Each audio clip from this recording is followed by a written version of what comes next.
Trouble in the shed. The fat controller sat in his office and listened. The fat controller frowned and said, "Oh, what a nuisance passengers are! How can I possibly work with all this noise? Oh dear, oh dear, oh dear, oh dear! Yes, what is it?" It was the station master, looking very worried. There's trouble in the shed, sir. Henry is sulking. There is no train, and the passengers are saying that this is a bad railway. Indeed, really? We cannot allow that. Now, will you quieten the passengers, please, and I will go and speak to Henry. The fat controller found Henry, Gordon, and James looking sulky. "Now come along, Henry. It's time your train was ready." But Henry wouldn't answer.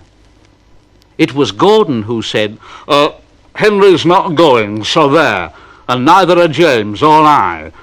We won't shunt like common tank engines. We're important tender engines, if you don't mind. You fetch our coaches for us, and we'll pull them. But we won't shunt. Tender engines don't shunt.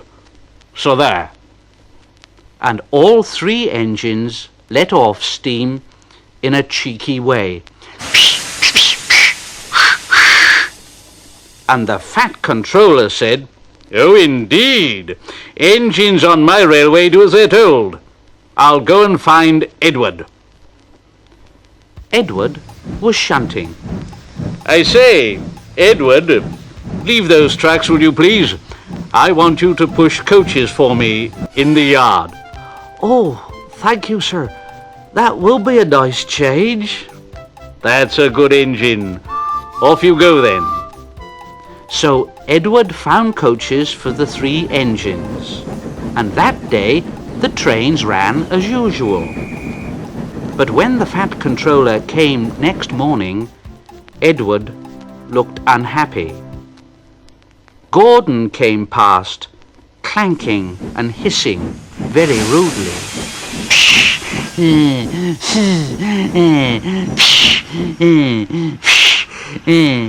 "Why, bless me, what a noise!" "I know. They all hiss at me, sir. They say tender engines don't shunt. And last night they said I had black wheels. I haven't. Have I, sir?" "No, Edward, of course you haven't. You've got nice blue ones, and I'm proud of you. Tender engines do shunt. But all the same, you'd be happier in your own yard. We need a tank engine here." And the fat controller went to an engine workshop and saw all sorts of tank engines. At last, he saw a smart little green engine. Yes, I think so. That's the one. I say there, if I choose you, will you work hard? Oh, sir. Yes, sir. Yes, sir. That's a good engine. I'll call you, Percy. Yes, Percy. Do you like that, Percy? Oh, yes, sir. Thank you, sir. Yes, sir. So the fat controller drove Percy back to the yard and introduced him to Edward. Percy soon learned what he had to do, and they had a happy afternoon. And then Henry came by, hissing as usual.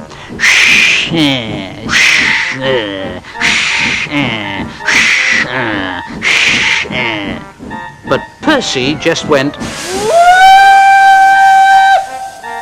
That really frightened Henry. He jumped and ran away. Edward laughed and said, "Oh, how beautifully you whooshed him, Percy. I can't make a noise like that." "Oh, that's nothing. You should hear them in the workshops. You have to make a noise like that to be heard." Next morning, Thomas arrived. "Hello, Edward." "Oh, hello, Thomas." The Fat Controller sent for me. I expect he wants help. Oh, he does indeed, Thomas. Here he comes now. Well done, Thomas. You have been quick. Now listen, Henry, Gordon and James are sulking. They say they won't shunt like common tank engines, so I've shut them up. And I want you both to run the line. Common tank engines, indeed. We'll show them. Well done, Thomas. And Percy here will help too. Won't you, Percy? Oh, sir. Yes, sir, please, sir. Edward and Thomas pulled the trains. They started at opposite ends and whistled to each other as they passed.